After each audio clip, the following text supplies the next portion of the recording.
Rasulullah ditanya, hal yang kudul wudu'u atau hal yang kudul wudu'a an-naumu jalisan amla? Apakah tidur dalam keadaan duduk itu membatalkan wudu atau tidak? Jadi orang yang tidur dalam keadaan duduk, ya kalau ada orang duduk kadang kalau dia mengantuk dia tertidur, jadi tidur tapi duduk. Dan dia masih bisa duduk, bertahan duduk dia, tidak jatuh, ya. Taib. Menunjukkan orang itu mungkin masih sadar atau memang kuda-kudanya kuat ya, sehingga dia tidur tapi tidak jatuh. Nah, apakah wudunya batal dalam kondisi seperti itu? Ya, sambil dia tidur, dia duduk. Wa idza kana ar-rajulu jalisan. Taib. Apabila seorang itu duduk, ya dia duduk muhtabiyan biadaihi, kemudian dia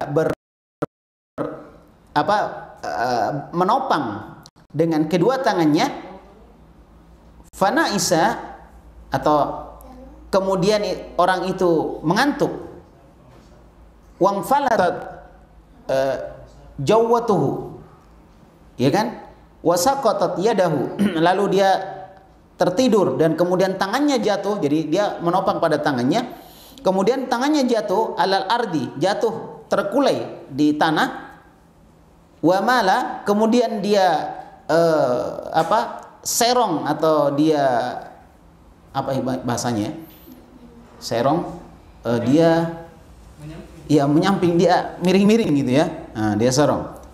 Lakinnahu lam yaskutu jambuhu ilal ardi, tapi sampingnya, lambungnya, ya kan, itu belum jatuh ke tanah, belum jatuh ke tanah. Hal yajibu alaihil wudu amla, apakah dia wajib wudu atau tidak? Nah, jadi ceritanya gini supaya lebih jelas lagi ya. Jadi orang yang tidur kemudian dia bersandar dengan tangannya dan dia dalam kondisi duduk. Biasa kalau ada orang duduk tidurnya bersandar dengan tangan, jadi tangannya mungkin ditaruh di mana ya, di kepala ya, kepalanya miring sedikit, atau mungkin dagunya yang dipegang oleh tangan. Yang jelas tangan itu menjadi bantal. Masya Allah, ini orang seperti ini dalam kondisi apapun bahagia ya, bantalnya tangan ini, Masya Allah. Sambil duduk ya, mantin rok tudang ya, kalau tidur sambil duduk, nah gitu, dia tangannya dipakai untuk bantal. Ya, karena seperti itu dia mengantuk. Ya memang ini mustika bantal ya, ketemu bantal sedikit langsung tidur. Ngantuk dia. Ya, dia ngantuk. Nah, namun kemudian tangannya jatuh karena agak sedikit pulas, maka tangannya jatuh. Tangannya apa? Jatuh. Jatuh terkulai ke tanah. Kemudian badannya miring sedikit karena tangannya jatuh, itu sandarannya tangan, maka dia terkulai sedikit. Ya, sama dengan seorang wanita punya suami, suami adalah sandarannya, ya, suaminya hilang, dia terkulai. Nah, itu ibaratnya. Jadi tangannya menjadi sandaran, dia terkulai. Akhirnya miring sedikit kondisinya. Ya, akan tetapi lambungnya, bagian sampingnya tidak jatuh ke tanah. Jadi dia masih tetap bisa menahan. Tangannya sudah jatuh, dia masih tetap bisa menahan. Nah, ini, apakah orang itu, ya, orang itu masih diwajibkan berwudu atau tidak? Ya, yang kita tahu selama ini, yang kita pahami secara umum bahwa tidur yang ringan itu tidak membatalkan wudu, tidur yang berat membatalkan wudu. Nah, sekarang ini gambarannya seakan-akan orang itu tidur berat. Cuma masalahnya adalah orang itu masih bisa dalam kondisi duduk dia, namun sudah miring. Kondisinya sudah masih duduk tapi sudah miring karena sandarannya jatuh, tangannya tadi. Apa jawaban Syekh? Ya, Syekhul Islam Ibnu Taimiyah. Perhatikan baik-baik akhwat, kata beliau, alhamdulillah, segala puji hanya milik Allah. Amman naumul yasir minal mutamakkin bi muqaddamatihi fahadha la yanqudul wudu. Ya. Adapun tidur yang ringan yang memungkinkan dia untuk tetap duduk atau bimaqadatihi, ya, masih tetap dia bisa duduk, fahada la yanqudul wudu, maka ini tidak membatalkan wudu. Inda jamahiril ulama, menurut jumhurul ulama. Saya ulang ya, akhwat perhatikan. Tidur yang ringan yang memungkinkan dia masih tetap duduk di tempatnya. Jadi dia nggak jatuh, dia tetap duduk. Dia tidur tapi dia tetap duduk. Bahasa kita tadi matindro tudang ya. Duduk sambil tidur. Dia masih tetap dia duduk tapi dia tertidur. Ya, jadi memungkinkan dia untuk tetap duduk. Maka ini tidak menurut jumhurul ulama. Ya, artinya kebanyakan para ulama berpendapat dia tidak membatalkan wudu. Siapa mereka? Min a'immatil arba'ati wa ghairihim. Dari imam-imam yang 4 dan selain mereka. Dari jumhurul ulama, kebanyakan para ulama berpendapat bahwa dia tidak membatalkan wudu. Fa inna an-nawma indahum laisa bihadatsin fi nafsihi. Nah, ini juga perhatikan kan? Karena tidur itu sendiri tidak membatalkan wudu pada dirinya. Tidak seperti hadas. Kalau orang keluar hadas, misalnya dia buang angin, maka batal wudunya. Karena hadas membatalkan wudu pada dirinya. Apa yang membatalkan wudunya? Hadasnya. Ya kan? Orang buang air kecil, dia buang air kecil, kemudian dia dia sudah berwudu, lalu dia buang air kecil, maka wudunya batal. Apa yang membatalkan wudunya? Buang air kecil. Dia sudah wudu, kemudian dia buang air besar, maka wudunya batal. Apa yang membatalkan wudunya? Buang air besar.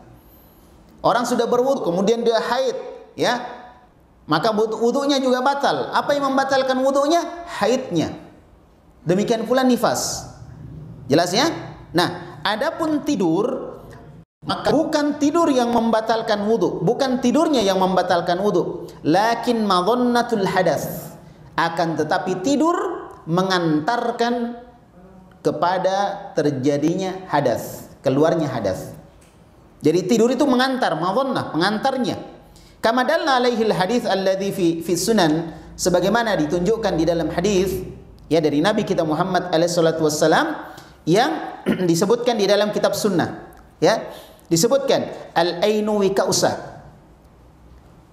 Mata itu adalah pengikat kedua, pantat. Jadi pengikat pantat itu adalah mata. Artinya kalau masih bisa orang melihat, matanya masih melek, maka biasanya dia bisa mau kentut pun, mau buang angin, dia masih bisa menahan. Fa idza namat hal ainan, apabila kedua mata tertidur, ya, apabila kedua mata tertidur, istatlaqal wika, maka ikatannya tadi terlepas. Maksudnya kalau orang tidur dia buang angin itu nggak kerasa, ya kan? Dia tidur dia buang angin, pas dia bangun, ini ada bau yang kurang sedap. Dia nanya siapa yang buang angin, nah, padahal dia nggak rasa. Kenapa? Tertidur dia. Jadi kata Nabi, mata itu adalah pengikat keluarnya angin.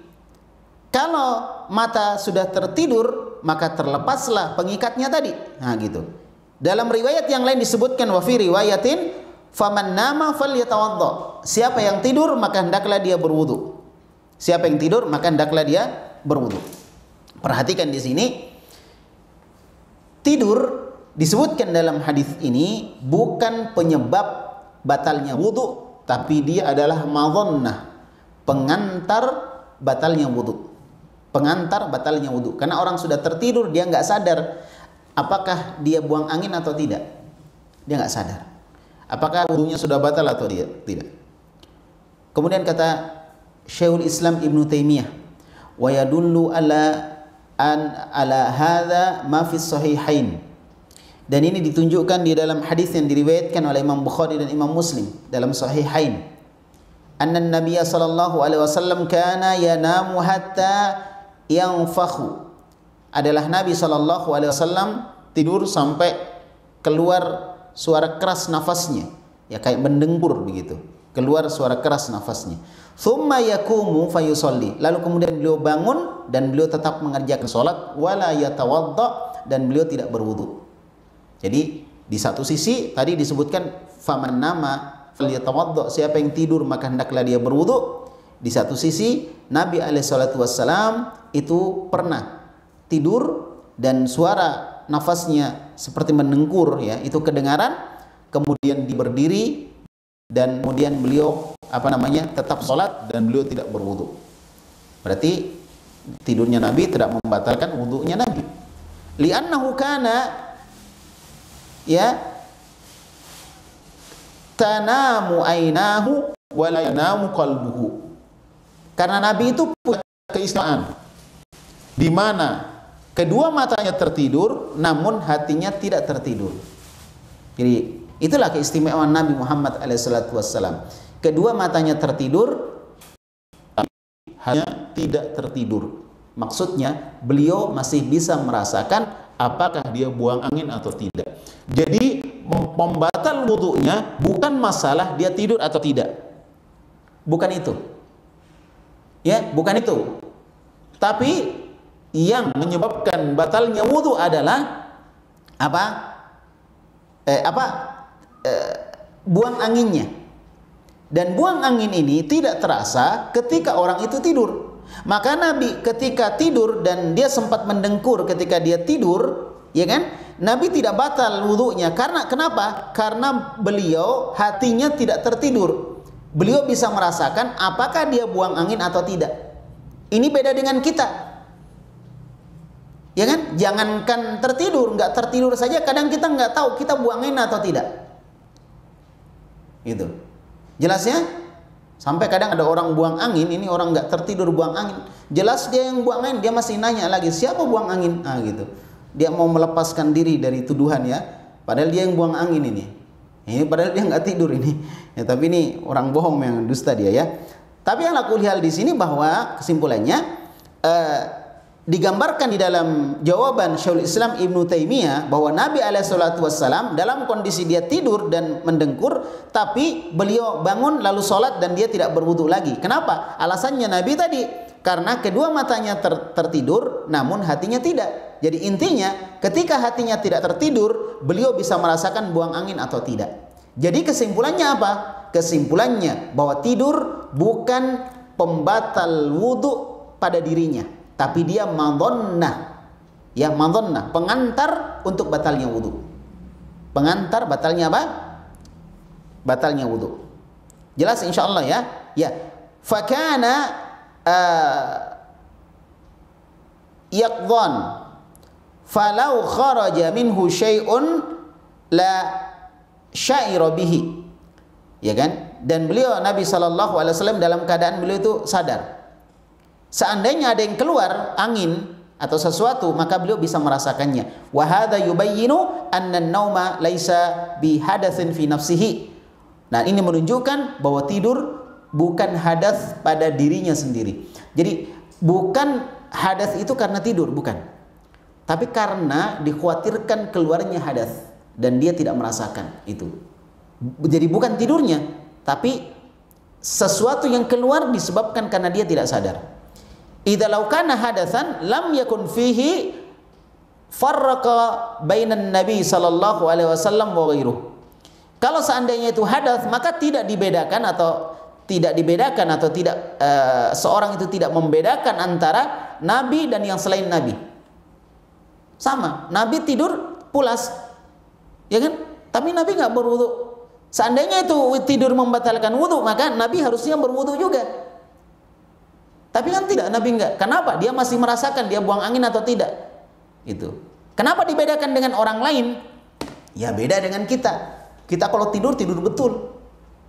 Istilahnya orang bilang tidur mati gitu. Dibangunkan enggak bangun-bangun. Ada kebakaran, orang teriak-teriak di luar, dia masih tetap nyenyak tidur. Ya, ada banjir, masih nyenyak tidur. Nanti ranjangnya terangkat air baru dia sadar, oh ada air. Ngapain kamu tadi dibangunkan enggak bangun-bangun? Ya. Jadi kalau kita tidur benar-benar tidur, kita kadang nggak rasa di sekitar kita. Nabi alaihissalam diberikan keistimewaan oleh Allah ketika dia tertidur, maka hatinya tidak tertidur, dia masih bisa merasakan. Ya, oleh karena itu Nabi SAW dimudahkan untuk bangun malam hari, Nabi dimudahkan untuk bangun ya di waktu-waktu yang dia inginkan. Ya, sebagaimana jika Allah Subhanahu Wa Taala mengizinkannya. Taib. Kemudian disebutkan kama fil baul wal ghaid wa ghairihima minal ahdath. Sebagaimana dalam masalah air kencing dalam masalah buang air besar, ya ini enggak, dan yang lainnya ini enggak dibedakan antara Nabi dengan bukan Nabi. Nabi buang air kecil, setelah itu beliau berwudu. Beliau buang air besar, setelah itu beliau berwudu. Ya. Jadi batal wudunya sama. Nah, kenapa dalam masalah beliau tidur dibedakan? Karena ini tadi perbedaan kondisi, di mana Nabi ketika tertidur maka dia masih bisa merasakan apa yang terjadi. Jelas insyaallah ya? Baik. Wa aidha fa innahu thabata fi sahih. Dan juga telah sahih dalam sebuah hadis.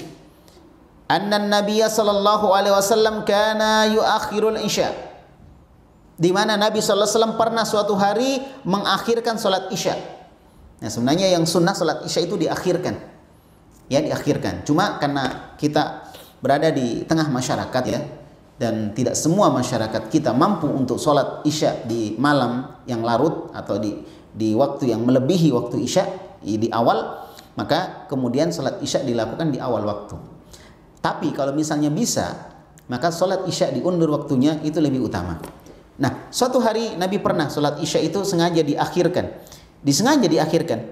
Hatta kana ashabu Rasulullah sallallahu alaihi wasallam yakhfaquna bi ru'usihim, sampai para sahabat Nabi sallallahu alaihi wasallam tertunduk dengan kepala-kepala mereka dalam kondisi ngantuk ya, karena malam isya ditunda sampai malam, akhirnya para sahabat itu tertunduk dalam kondisi mengantuk ya, tertunduk kepalanya dalam kondisi mengantuk.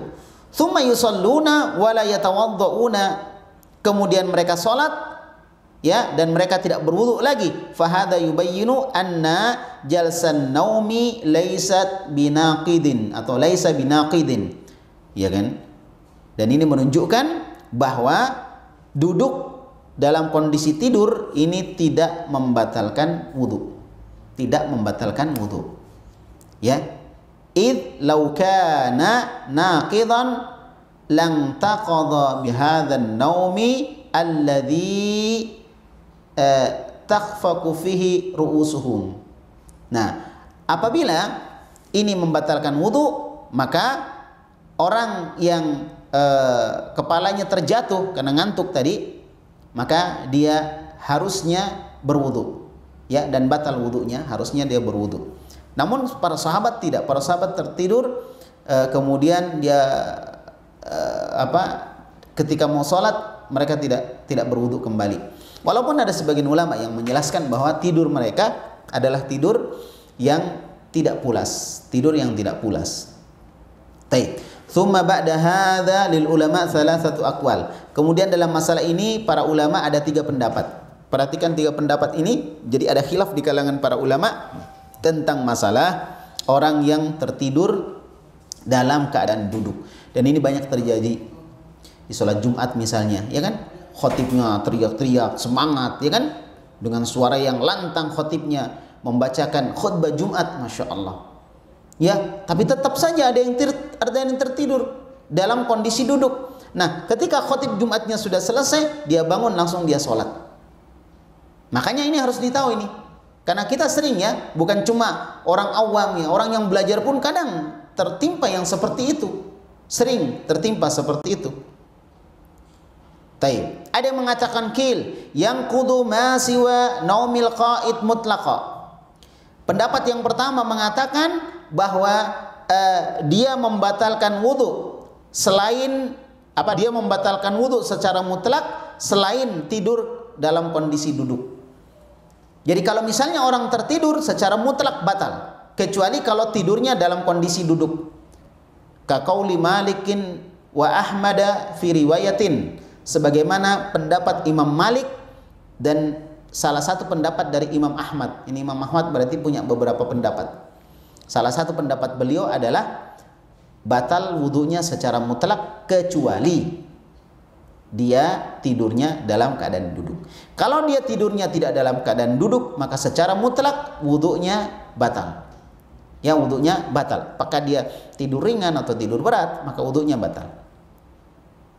Baik. Kemudian wakila la yanqudu naumul qaim wal qaid.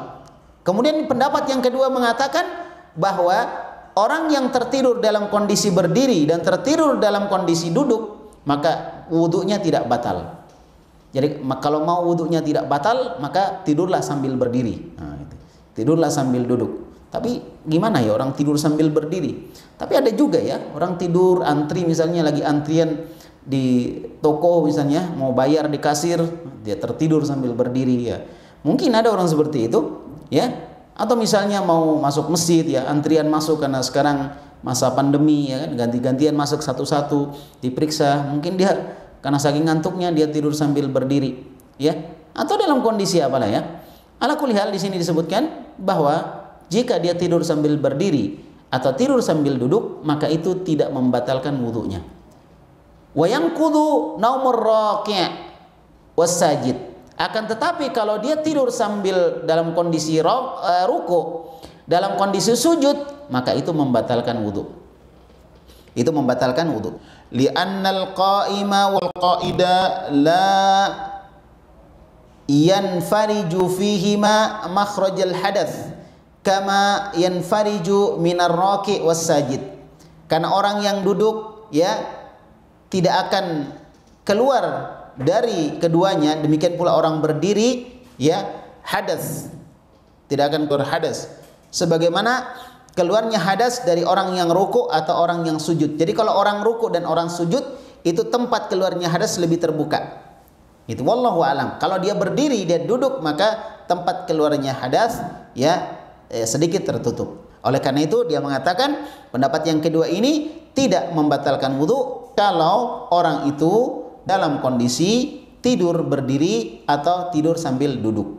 Kalau yang tadi, yang pertama mengatakan bahwa secara mutlak ya orang yang tertidur itu membatalkan wudunya kecuali jika dia tidurnya sambil duduk. Nah, kemudian pendapat yang ketiga kata Syekhul Islam Ibnu Taimiyah, la yanqudu ya naumul qaidi wal qaidi wal qaimi wal qaidi wal raqi'i was sajidi. Orang yang tidur dalam kondisi berdiri, dalam kondisi duduk, dalam kondisi rukuk, dalam kondisi sujud, maka tidak membatalkan wudu.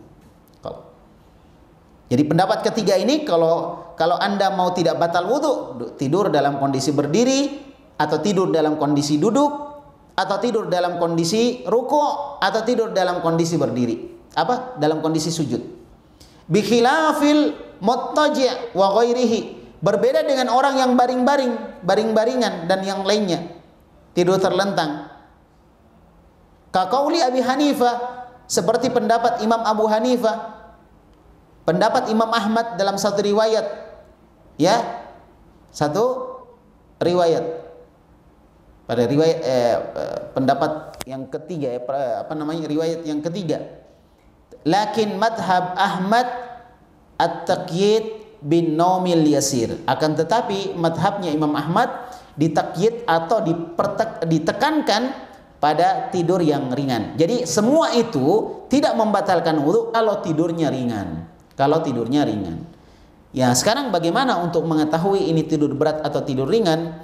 Ya, paling mudahnya adalah apakah orang tersebut dalam kondisi dia sadar atau tidak. Jadi tidur tapi sadar. Dia bisa merasakan apa yang ada di sekelilingnya. Yaitu maka disebutlah dia tidur ringan. Ini sebagaimana yang dilakukan oleh sahabat yang menunggu Nabi alaihissalam, mereka sampai mengantuk dan kemudian mereka meletakkan terjatuh kepalanya karena mengantuk, ya kan, terjatuh kepalanya karena mengantuk. Kemudian mereka pun mereka pun berdiri lalu sholat tanpa mereka berwudu, padahal mereka tertidur. Nah, ini karena tidurnya, ada yang mengatakan sambil duduk, ada yang mengatakan karena itu mereka tidur yang ringan dan lain sebagainya. Ala kulli hal, kesimpulannya dalam hal ini ada tiga pendapat para ulama. Ada tiga pendapat para ulama. Cuma kalau misalnya kita ragu-ragu dan kita mau pilih hati-hatinya, maka tentunya berwudu lebih bagus. Nah, namun ketika ada orang yang tertidur dalam kondisi yang kita sebutkan tadi dengan tiga pendapat yang ada, maka kita tidak langsung memvonis bahwa orang itu batal wudunya.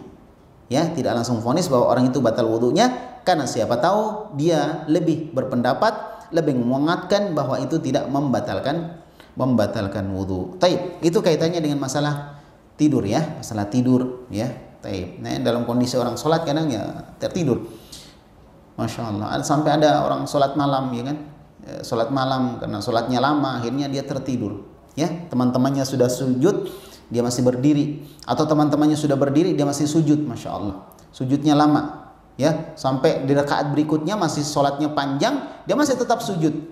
Ya, nanti temannya sudah salam, assalamualaikum warahmatullah, nah, baru dia terbangun sadar. Nah, tentunya ini membatalkan wudhu karena tidurnya tidur yang berat. Walaupun dia dalam kondisi apa? Kondisi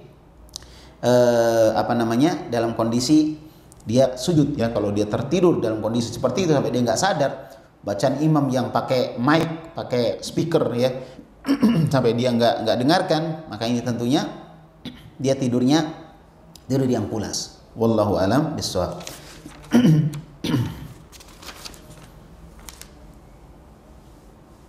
Ya, selanjutnya hal masu auratit tifli yang anak, ya, menyentuh aurat anak kecil itu membatalkan wudu.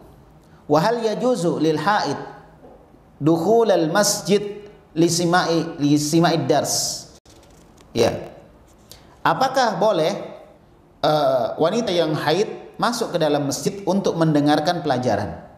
Biasanya akhwat-akhwat, ya, para muslimah kalau lagi semangat, ya, ada masjid misalnya, di masjid ada ada pelajaran, ya, maka mereka datang dan dalam kondisi dia haid. Apakah ini boleh atau tidak? Wa ma aqsa muddatin nifas, dan berapa batasan yang nifas yang paling jauh, ya, yang paling lama. Taib, nifas yang paling lama berapa jaraknya? Ya, taib. Nah, disebutkan di sini hadis Busrah bintu Safwan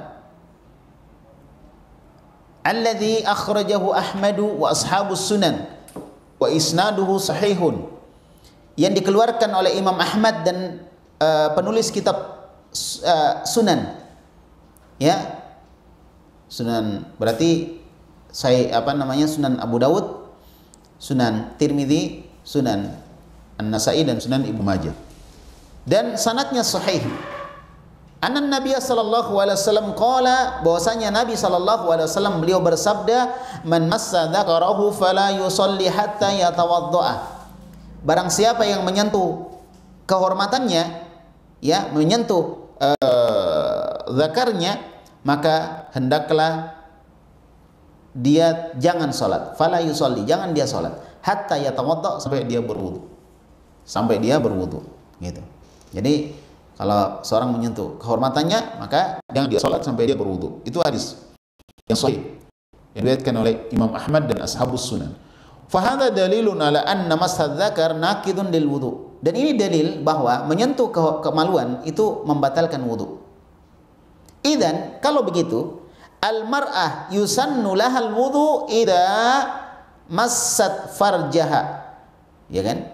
Oleh karena itu, wanita disunnahkan dia untuk berwudu ketika dia menyentuh kehormatannya. Jadi berwudu. Lakin hadis Ummi Habibah radhiyallahu anha inda Ibnu Majah wa isnad sahih Nabi sallallahu alaihi wasallam qala man massa farjaha falyatawadda. Ya, akan tetapi dalam hadisnya Ummu Habibah yang diriwayatkan oleh Imam Ibnu Majah dengan sanad yang sahih, Nabi menyebutkan siapa yang menyentuh kehormatannya, farjaha, maka hendaklah dia berwudu. Ya, hendaklah dia berwudu. Ya, jadi ini menunjukkan bahwa disyariatkan seorang wanita, ya, berwudu ketika dia menyentuh kehormatannya. Taib. Wa qad dzakartu anna al-farja fil lugha yashmalu al-qubul wad dubur. Dan aku telah sebutkan, kata Syekh Muhammad bin Abdul Maqsud, kata beliau, aku telah sebutkan bahwa al-farju, ya, kehormatan di dalam bahasa itu bisa mencakup kubul dan dubur, bagian depan dan bagian belakang. Bisa mencakup bagian depan, bagian belakang. Fa hadits Ummu Habibah, adapun hadis Ummu Habibah yang kita sebutkan tadi, siapa yang menyentuh farjinya, maka hendaklah dia berwudu. Ini hadisnya Ummu Habibah. Yashmalur rijal wan nisa.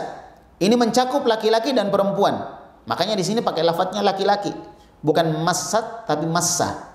Itu laki-laki. Kalau perempuan berarti dia memakai ta'nis sakinah, ya, massat gitu. Tapi di sini disebut massah. Berarti untuk laki-laki dan perempuan. Kalau yang disebutkan lafadz laki-laki berarti mencakup laki-laki dan perempuan. Jelas ya? Nah, siyama anahu qad thabata fi musnad Ahmad bi isnadin hasanin an Amr ibn Syu'aib an abihi an jaddihi Abdullah ibn Amr ibn al-As radhiyallahu anhu.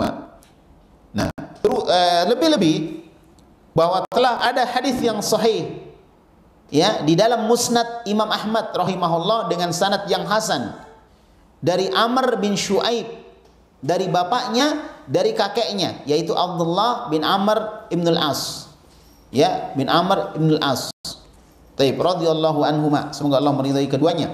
Anna Nabi sallallahu alaihi wasallam qol, bahwasanya Nabi sallallahu alaihi wasallam bersabda, ayyuma rajulin massa farjahu falyatawadda. Lelaki manapun yang menyentuh kehormatannya, maka hendaklah dia berwudu. Wa ayyuma imra'atin massat farjaha falyatawadda. Dan wanita mana saja yang menyentuh kehormatannya, ya, tempat keluar kotorannya, maka hendaklah dia berwudu. Hendaklah dia berwudu. Dan di sini mencakup laki-laki perempuan sama. Kalau dia menyentuh kehormatan, dia berwudu. Fa hadza yashmalur rijala wan nisaa. Dan ini mencakup laki-laki dan perempuan. Wal qubula wad dubura. Mencakup tempat pembuangan kotoran dari depan atau dari belakang. Wa min huna faqad dhahaba al-Imam Ahmadu, ya, dan dari sini maka Imam Ahmad berpendapat, wa Syafi'i, demikian pula Imam Syafi'i, wa Malikun, dan demikian pula Imam Malik fi madhabihi, di dalam madhabnya, ila anna ar-rajula idza massa dzakarahu wajib alaihi an yatawaddaa fil umuri allati yushtaratu laha al-wudu'u. Ya, menurut Imam Ahmad, menurut Imam Syafi'i, menurut Imam Malik, jumhur ulama berarti di dalam madhab mereka bahwa seorang laki-laki apabila dia menyentuh kehormatannya, maka wajib bagi dia untuk berwudu di dalam perkara-perkara ibadah yang dipersyaratkan pada ibadah tersebut ada wudu. Seperti salat, tawaf, ya, wahya as-shalah wa tawaf bil bait, seperti tawaf, salat, wa mashul mushaf, demikian pula menyentuh mushaf. Ini ada khilaf di kalangan para ulama, ya, masalah menyentuh mushaf, apakah harus berwudu atau tidak. Ya, ada khilaf di kalangan para ulama. Yang lebih afdal berwudu, karena itu termasuk adab di dalam menyentuh Al-Qur'an. Ya, tapi yang paling kuat saya lebih cenderung berpendapat bahwa dia tidak mengharuskan orang berwudu untuk menyentuh mushaf. Jadi menyentuh mushaf bisa berwudu, bisa tidak. Menurut pendapat yang paling kuat, yang saya lebih cenderung untuk berpendapat atau memilih pendapat itu. Ya, adapun di sini Syekh Muhammad bin Abdul Mas'ud lebih memilih bahwa menyentuh mushaf juga harus berwudu. Ya, sebagian lagi mengatakan bahwa hukumnya sunnah saja berwudu. Sebagian lagi mengatakan maka dia harus berwudu. Taib. Ya, wa dhahaba Abu Hanifah rahimahullah, dan Imam Abu Hanifah berpendapat ila annal amra fi hadhil ahadits, ya, bahwasanya perkara di dalam hadis-hadis ini atau perintah dalam hadis-hadis ini kulluha lil istihbab. Semua bentuk perintahnya adalah hukumnya sunnah. Jadi ada bentuk perintah yang hukumnya wajib, ada bentuk perintah yang hukumnya sunnah. Perintah nggak selamanya wajib, ya, kadang-kadang sunnah. Sama dengan larangan. Larangan juga seperti itu. Kadang-kadang larangan itu bentuknya haram, larangannya haram. Ada juga yang larangannya bentuknya makruh. Jadi ada larangan itu haram dan ada larangan itu makruh. Perintah juga begitu, ada yang wajib dan ada yang sunnah. Nah, ini harus dipahami, ya. Tidak selamanya perintah itu wajib. Cuma hukum asal, al-aslu fil amri al-wujub. Hukum asal sebuah perintah itu wajib. Sebagaimana hukum asal larangan, al-aslu, ya, fin nahyi al-haram. Hukum asal sebuah larangan itu hukumnya haram. Kalau ada larangan, hukum asalnya haram. sampai ada dalil yang menunjukkan bahwa larangan itu hukumnya makruh. Sama dengan perintah. Perintah hukum asalnya wajib. Al aslu fil amri al wujub. Hukum asal dari sebuah perintah itu wajib. Jadi kalau kita mendapati sebuah perintah di dalam Al-Quran ataupun hadis, maka yang pertama kita bayangkan ini wajib. Sampai adanya dalil yang lain yang menunjukkan bahwa hukumnya mustahab atau sunnah atau tidak wajib.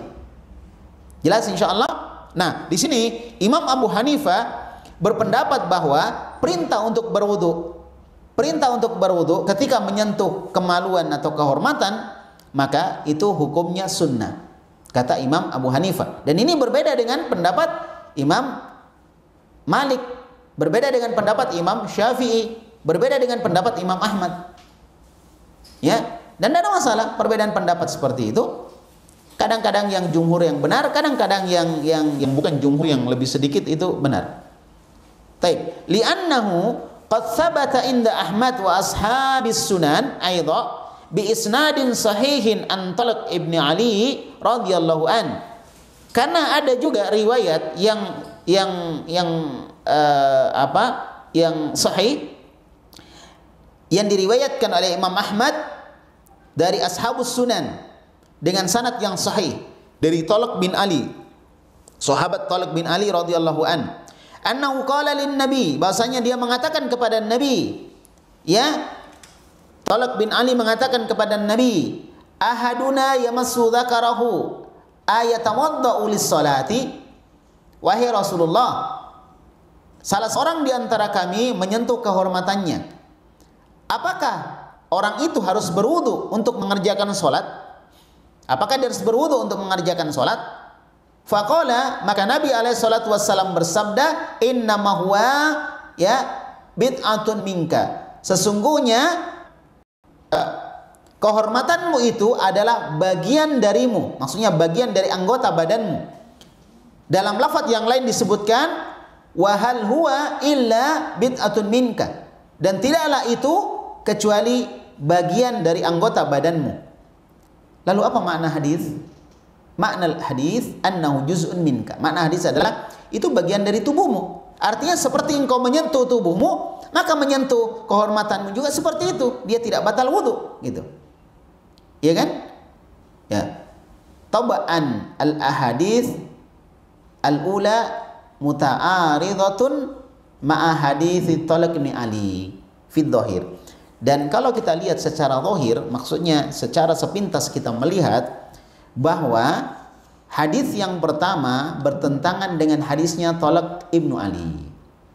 Hadis yang pertama menyebutkan bahwa apabila seorang laki-laki atau seorang wanita menyentuh kehormatannya, maka hendaklah dia berwudu. Hendaklah dia berwudu. Nah, kalimat hendaklah menunjukkan apa? Perintah. Menunjukkan apa? Perintah. Lamnya lamul amr, lam untuk perintah. Fal yatawaddo, maka hendaklah dia berwudu. Nah, di situ menunjukkan perintah. Nah, cuma perintah itu bisa bermakna wajib dan bisa bermakna apa? Sunnah. Bisa bermakna sunnah. Imam Ahmad, Imam Syafi'i, Imam Malik berpendapat wajib. Imam Abu Hanifah berpendapat sunnah. Jelas? Nah, itu hadis yang pertama. Hadis yang kedua dari Talq bin Ali, Talq ibnu Ali radhiyallahu an mengatakan, ketika ada yang bertanya kepada Nabi, apakah dia harus berwudu karena menyentuh kehormatannya? Maka Nabi mengatakan, sesungguhnya kehormatanmu itu adalah bagian dari anggota badanmu. Bagian dari anggota badanmu. Nabi enggak memerintahkan dia untuk berwudu. Maka kalau kita lihat secara kasat mata atau secara sekilas, ya, sekejap pandangan kita, maka kita akan menemukan adanya ta'arud, adanya kontradiksi antara hadis yang pertama dengan hadisnya Talq bin Ali. Ada kontradiksi, ada ketidakselarasan, ada perbedaan interpretasi, ya kan, di antara keduanya. Baik. Jelas insyaallah ini. Wal mutaqarrir fil usul atau wal mutaqarrar fil usul an-nassain idza ta'arada fil zahir fal wajib al jam'u bainahuma awwalan. Nah, perhatikan akhwat, catat baik-baik ini. Ini akan sering kita keluar ya, akan sering kita pakai. Dan di dalam kaidah usul fikih yang ditetapkan oleh para ulama menyebutkan bahwa apabila ada dua nas, maksudnya dua nas, dua keterangan dalil, dua nas yang saling bertentangan secara zahir. Jadi secara zahirnya bertentangan. Kita lihat, oh ini bertentangan. Yang satu mengatakan ke sini, yang satu mengatakan ke sini, berarti bertentangan. Jadi secara zahir bertentangan. Kalau ada dua riwayat yang secara zahir bertentangan, seperti ini tadi, dua hadis atau dua riwayat. Ya, satu riwayat dari siapa? Dari sahabat Abdullah bin Amr bin Al-As, ya kan? Kemudian yang kedua riwayat dari Talq bin Ali, bertentangan. Satu mengatakan batal, satu mengatakan tidak usah berwudu. Ini bertentangan. Maka apa yang dilakukan ketika ada dua nas yang bertentangan? Hendaklah atau maka fal wajib, yang wajib adalah al jam'u bainahuma awwalan. Yang pertama kita lakukan solusinya adalah mengkompromikan keduanya. Mengkompromikan kedua, tidak menolak. Kita katakan semua hadisnya sahih, ayo kita kompromikan. Adapun maksud ini begini, maksud yang hadis ini begini. Ya, itu cara yang pertama. Fa illam nastati' an najma'a bainahuma fayusharu ila an-naskhi ila ilmi tarikh fal jam'u ya mungkin. Adapun jika kita tidak bisa mengkompromikan dua dalil tersebut karena kelihatan bertentangan, maka kita melangkah ke cara yang kedua. Kita melangkah kepada metode kedua. Apa itu? Mengatakan yang satu nasih dan yang satu mansuh. Yang satu menghapuskan hukum dan yang satu dihapuskan hukum. Dan ini harus melihat sirah, sejarah. Mana duluan dan mana di belakang. Nah, kalau sudah didapatkan, maka dalil yang keluar di belakang menghapuskan dalil yang keluar duluan. Dalil yang keluar duluan dihapuskan oleh dalil yang keluar di belakang. Ini kalau tidak bisa apa? Mengkompromikan. Masya Allah. Kemudian disebutkan oleh Syekh, perhatikan baik-baik, ya, disebutkan oleh Syekh di sini.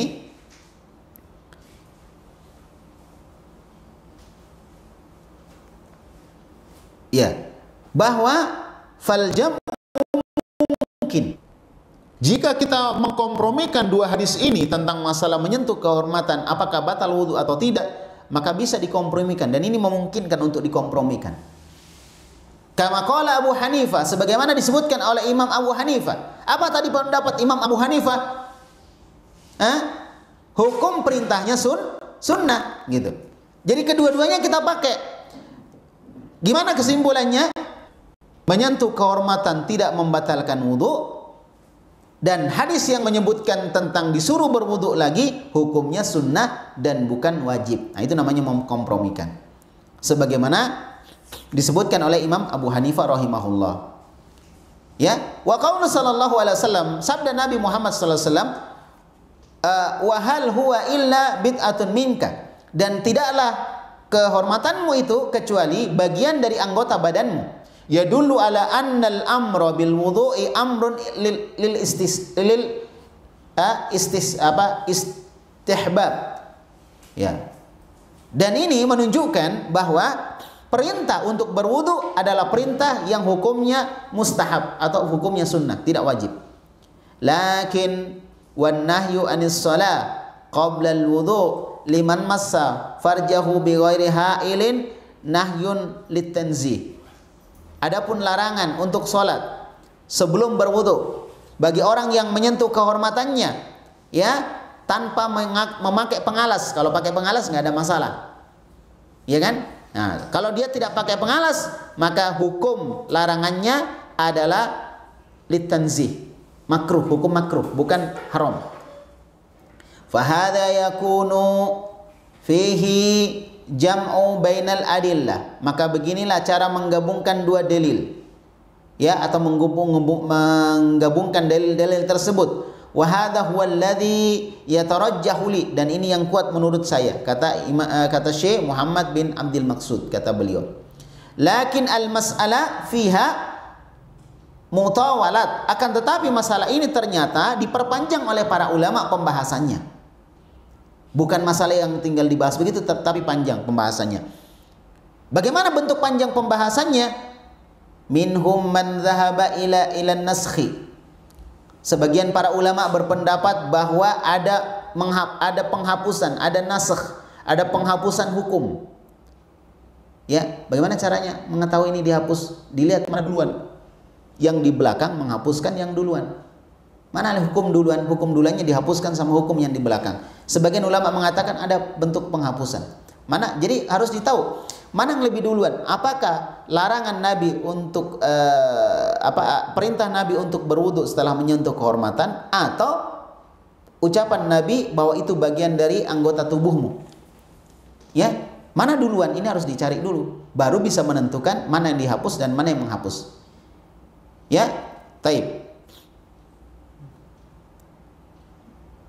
Nah, disebutkan Mithl Ibn Al-Qayyim, lakinnahu salaka maslakan nasakh bi asya'in la yuthbitul usuliyun bidhikriha naskhan, fa indama naqulu Talq Ibn Ali kana islamuhu qadiman. Nah, seperti Ibn Qayyim yang menempuh cara orang yang mengatakan bahwa ada hukum yang dihapus dan ada yang menghapus. Ya, ada yang menghapus. Taib. Nah, disebutkan di sini bahwa Talq Ibn Ali Islamnya lebih duluan.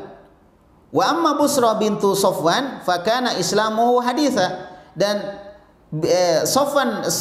Busra bintu Safwan Islamnya itu lebih di belakang. Talq Ibn Ali yang meriwayatkan bahwa orang yang menyentuh kehormatannya, Nabi mengatakan itu bagian dari anggota badanmu. Ya kan? Anggota badanmu. Nah, ini Islamnya duluan. Sedangkan Busra bintu Safwan itu Islamnya di belakang. Islamnya baru, Islamnya di belakang. Maka berarti hukum membolehkannya dihapuskan oleh hukum yang memerintahkan untuk berwudu. Berarti wudunya menjadi wajib ketika menyentuh kehormatan. Fahal makna dzalika anna al-hadits alladhi hadatsat bihi kana ba'da hadits talaq? Ya, apakah maknanya di sini bahwa hadis yang menunjukkan bahwa menyentuh kehormatan itu termasuk membatalkan wudu, ya, terjadi setelah hadisnya talaq, ya, Talq bin Ali yang mengatakan wudunya tidak batal? Kana qad yakunu mursalus sahabi, ya, kullan qad yakunu mursalus sahabi, dan seluruh riwayat tersebut adalah riwayat mursal sahabi, yaitu riwayatnya disandarkan kepada para sahabat Nabi Muhammad sallallahu alaihi wa ala alihi wasallam. Talq bin Ali min adrana mata tahdutsu bihadzal hadis ala kulli halin la iltifatin ila naskhi aw tarjih ma imkanil jama'. Ya. Jadi Talq bin Ali dia mengetahui kapan dia menceritakan hadis tersebut. Ya, dia mengetahui kondisi di mana dia tidak berpaling dengan penghapusan nasakh, dengan penghapusan atau menguatkan salah satunya padahal dia mungkin untuk menggabungkannya. Amma al-Imam Ahmad wa Malik wa Syafi'i faqad dhahabu ila anna ar-rajula idza massa dzakarahu yatawadda. Imam Ahmad, Imam Malik, Imam Syafi'i berpendapat bahwa seorang laki-laki yang menyentuh kehormatannya maka dia berwudu. Dia wajib untuk berwudu kalau menyentuh kehormatan. Li'annahu fi riwayati hadithi Busra inda Ahmad, dan ini disebabkan oleh riwayat hadisnya Busra di mana dia mengatakan laki-laki atau perempuan yang menyentuh kehormatannya maka hendaklah dia berwudu ketika hendak salat. Wa yatawadda min man massa dzakara, Dan hendaklah berwudu orang yang menyentuh zakarnya atau kehormatannya. Wa qalu yashmalu dzakar nafsuhu wa dzakairuhu. Dan dia mencakup kehormatan dirinya dan kehormatan orang lain. Maksudnya tempat keluarnya kotoran. Ya. Dia milik atau dia atau milik anaknya atau milik mungkin suaminya atau istrinya yang masuk dalamnya. La qalu ini warada hadisnya Busra itu satu hadis dan dua lafaz. Al-lafdzul awal, lafaz yang pertama mengatakan man massa dzakarahu, siapa yang menyentuh kehormatannya. Lafdzul muqayyad, ini lafaz yang muqayyad. Muqayyad artinya ditentukan.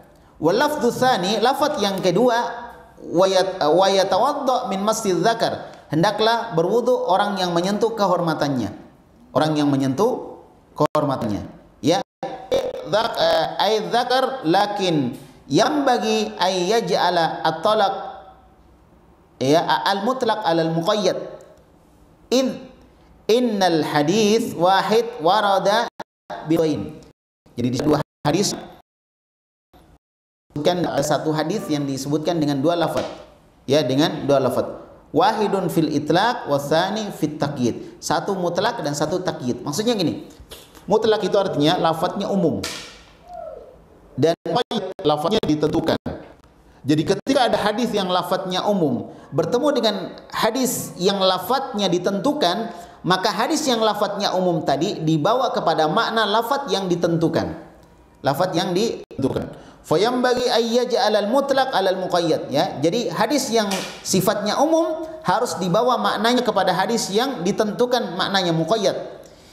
Idzan bina'an 'ala dzalik fa hadhil mar'ah allati taghsilu libniha wa massat auratahu la tatawadda. Maka kesimpulannya berdasarkan atas hal ini, maka wanita yang wanita yang mencuci atau memandikan anaknya lalu dia menyentuh kehormatan dari anaknya tadi, maka wanita tersebut tidak perlu untuk berwudu. Warrajul idza massa auratahu la yatawadda, dan seorang laki-laki jika dia menyentuh kehormatannya maka dia tidak berwudu. Ana aqulu hadza, maka kata Syekh Mahmud atau Muhammad bin Abdul Maqsud, kata beliau, saya berpendapat dengan pendapat ini. Menyentuh kehormatan tidak membatalkan wudu. Apakah menyentuh kehormatan sendiri atau kehormatan orang lain dari anaknya? Menurut itu, walakinni an-nafsi atawadda, akan tetapi aku sendiri berwudu. Pahami baik-baik. Syekh Muhammad bin Abdul Maqsud berpendapat bahwa seorang yang menyentuh kehormatannya maka tidak membatalkan wudunya. Atau dia menyentuh kehormatan anaknya juga tidak membatalkan wudunya. Menurut dia. Jadi nggak perlu berwudu, nggak batal. Akan tetapi beliau, apa yang beliau lakukan? Beliau yaitu melakukan berwudu ketika menyentuh kehormatan. Padahal pendapatnya beliau, kalau menyentuh kehormatan nggak perlu berwudu. Tapi yang beliau lakukan adalah berwudu. Masya Allah. Ya, beliau berwudu. Paham? Lakin ala anna nahya litanzih. Akan tetapi saya memahami bahwa larangan itu sifatnya makruh. Sifatnya makruh. Maka saya tidak mau melakukan yang makruh. Saya berwudu. Wa anna hadza min babil istihbab, dan saya lakukan ini disebabkan karena hukumnya sunnah. Jadi kadang kalau kita dikatakan sunnah, kita mau tinggalkan. Beliau enggak. Ini hukumnya sunnah, saya lakukan. Padahal saya berpendapat bahwa itu tidak membatalkan wudu. Tapi ketika berwudu itu sunnah, maka saya melakukan yang sunnah. Saya melakukan yang sunnah. Jelas ya? Tapi saya melakukan yang sunnah. Jadi dia berwudu karena hukumnya sunnah. Karena hukumnya sunnah. Wa min babil ahwat, dan juga dalam rangka untuk lebih hati-hati gitu. Dalam rangka untuk lebih hati-hati, maka beliau lebih memilih berwudu. Jadi kadang seperti itu akhwat sekalian, barakallahu fikunna. Misalnya kita berpendapat menyentuh Al-Qur'an ya dalam kondisi tidak berwudu, kita lebih menguatkan itu tidak membatalkan wudu atau tidak mengapa. Seorang wanita menyentuh Al-Qur'an dalam kondisi belum berwudu tidak mengapa. Tapi kalau dia mau hati-hati dan dia melaksanakan adab-adab terhadap Al-Qur'an, dia mau melaksanakan yang sunnah, dia berwudu, maka itu lebih bagus. Jangan mentang-mentang tidak apa-apa, kemudian kita, wah kalau itu nggak usah berwudu. Kenapa sih Anda berwudu? Lebih bagus. Ya kan? Anda sebelum menyentuh Al-Quran, Anda berwudu, lebih bagus. Ya kan? Yang kedua, Anda lebih hati-hati. Karena jangan sampai yang berpendapat harus berwudu, itu pendapatnya lebih kuat daripada yang mengatakan tidak berwudu. Nah itu. Maka berhati-hati, itu jauh lebih bagus. Inilah yang dilakukan oleh para ulama kita, di mana mereka benar-benar berhati-hati di dalam di dalam masalah memilih pendapat. Berhati-hati mereka. Tidak mentang-mentang pendapat saya begini berarti ya saya bebas dong gitu. Enggak, tapi mereka memilih yang sunnah. Kalau ada yang sunnah, mereka ikut yang sunnah. Begitulah seharusnya. Jadi enak.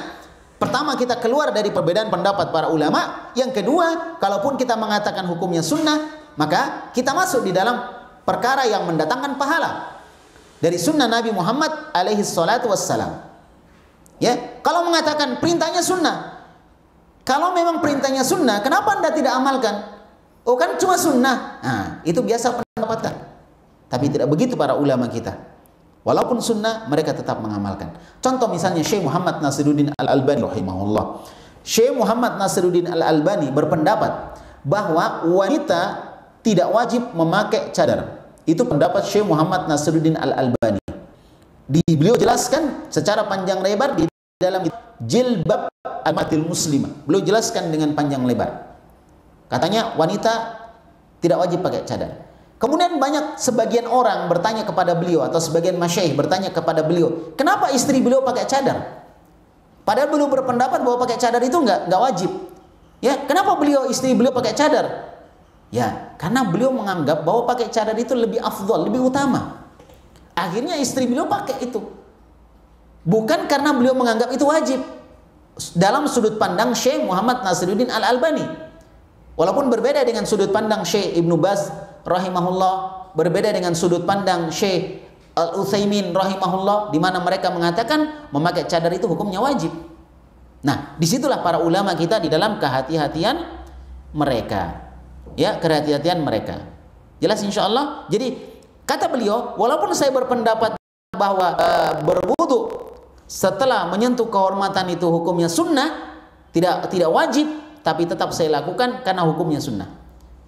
Nah, wa amma binisba lil mar'at li muddatin nifas, adapun berkait pertanyaan waktu nifas, maka Imam Ahmad, Imam Abu Ishaq, mereka berdua mengatakan inna muddatan nifas aqsa muddah laha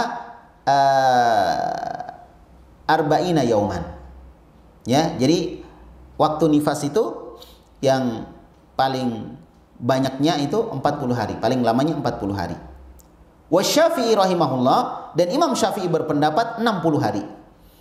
Imam Ahmad, Imam Abu Ishaq berpendapat 40 hari paling lama. Kalau Imam Syafi'i enggak, 60 hari, berarti 2 bulan. Jadi kalau ada orang sudah melahirkan kemudian nifas, keluar darahnya sampai 2 bulan, maka itu masih dihitung sebagai darah nifas, kata Imam Syafi'i. Adapun Imam Ahmad enggak. Kalau 4 bulan, 40 hari itu batas waktu nifas yang paling lama. Ya, yang paling lama. Kemudian Al-Hasan Al-Basri kemudian Imam Al-Hasan Al-Basri mengatakan rawa An-Nasa'i an Ummi Salamah.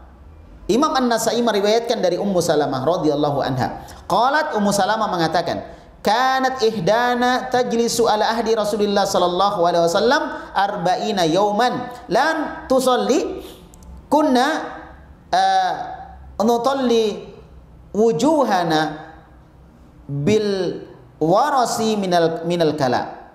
Ya, jadi kata Ummu Salamah bahwa kami para sahabiat terdahulu biasanya duduk di zaman Nabi, maksudnya dalam kondisi tidak sholat di zaman Nabi, itu selama 40 hari kami tidak sholat. Jadi 40 hari dari hadisnya Ummu Salamah. Hadzal hadits isnadu sahih. Hadis ini adalah hadis yang sahih sanadnya. Ya, hadis yang sahih sanadnya. Famadamal hadis qad sahha li anna lahu syawahid. Ya, dan hadis ini sahih dan juga ada syawahid, ada hadis-hadis pendukungnya. Idzan lana an naqula aqsa muddati linifasil mar'a arba'ina yauman. Oleh karena itu menurut kami waktu yang paling lama waktu nifasnya wanita adalah 40 hari. Adalah 40 hari. Fa in tamada biha adam an arba'ina yauman, jika darah keluar melebihi 40 hari, ya, taghsilu ba'da istikmalil arba'in thumma tatawadda likulli salatin. Maka setelah genap 40 hari wanita tersebut harus berwudu, maksudnya mandi dan berwudu, ya, setiap kali hendak salat. Setiap kali hendak salat. Wala taltafit ila dam al kharij ba'da arba'in, dan hendaklah dia jangan ragu dengan darah yang keluar setelah 40 hari. Illa ala annahu damul istihadhah, kecuali dia menganggap darah yang keluar itu adalah darah istihadhah, darah penyakit, di mana disunahkan bagi setiap wanita yang keluar darah istihadhah, bukan darah haid dan juga bukan darah nifas, ya, untuk apa? Untuk berwudu setiap kali hendak sholat. Fa in ra'at at-tuhra qabla arba'ina, apabila dia melihat bahwa darahnya sudah bersih sebelum cukup 40 hari, iktasalat wa shallat, maka dia tetap mandi lalu dia sholat. Jadi misalnya 20 hari, ya, sebelum 40 hari, 20 hari berhenti darahnya, suci dia, bersih dia, maka dia hendaklah mandi dan kemudian sholat. Kemudian sholat. In ra'atit tuhra qabla al-arba'in ba'da 20 yauman. Seperti sebelum 40 hari dia suci, dia melihat oh sudah suci. Dan itu misalnya hari ke setelah 20 hari. Contohnya lewat 20 hari suci. Faktasalat wa shallat thumma tahara adamu ba'da khamsati ayyam. Apa dhahara adam ba'da khamsati ayyam. Kemudian ketika 20 hari lebih, ya, dia suci, maka dia mandi. Kemudian dia sholat. Nah, ternyata setelah hari ke-25 setelah hari ke-25 muncul lagi darah keluar. Fa in iktasalat wa shallat wa shamat Ramadan fadamu dhahara ba'dahu atau ba'da khamsin wa ishrin yauma. Apabila dia sudah mandi, jadi hari ke-21 atau dia mandi kemudian dia sholat, hari ke-26 misalnya atau 25 keluar lagi darahnya. Jadi belum cukup 40 hari, ya, keluar lagi darahnya. Padahal dia sudah sholat, dia sudah puasa, ya, di bulan Ramadan. Dan darahnya keluar setelah 25 hari. Apa yang dia lakukan? Idzan hiya mazalat fi fatratin nifas. Maka orang itu, wanita tersebut masih dalam masa nifas. Masih dalam masa nifas.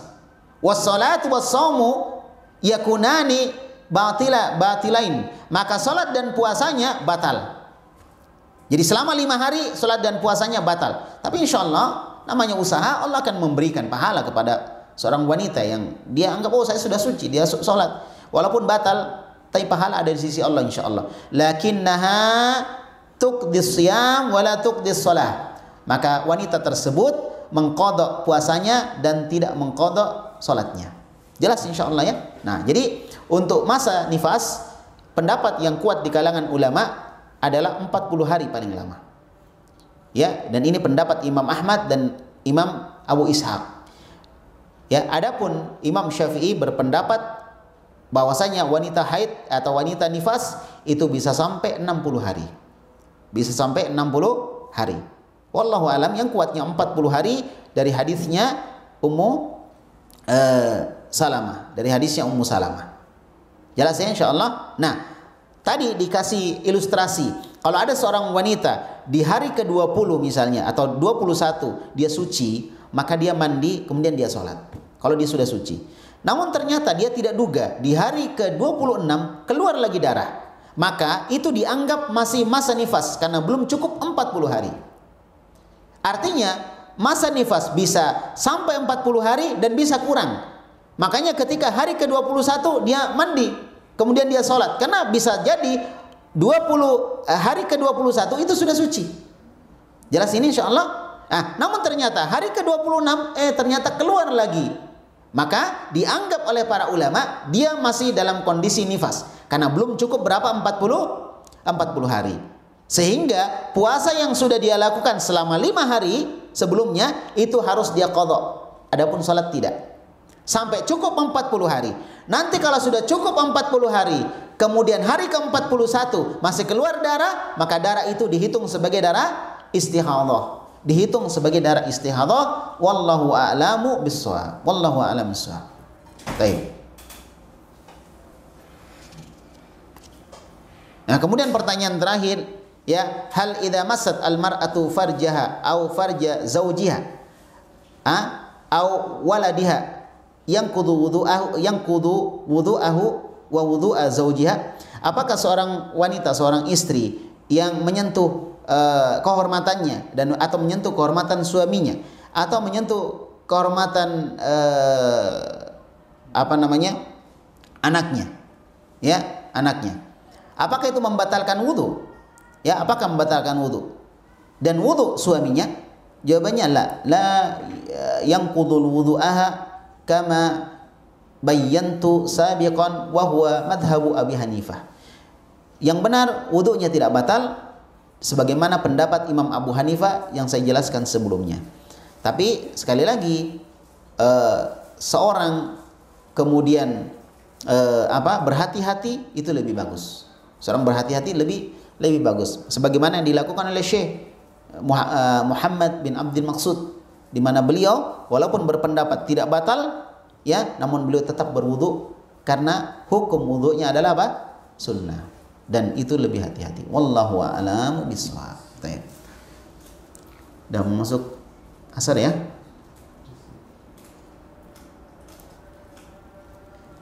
Baik, insyaallah kita cukupkan. Ada pertanyaan sampai sini? Ada masuk ya?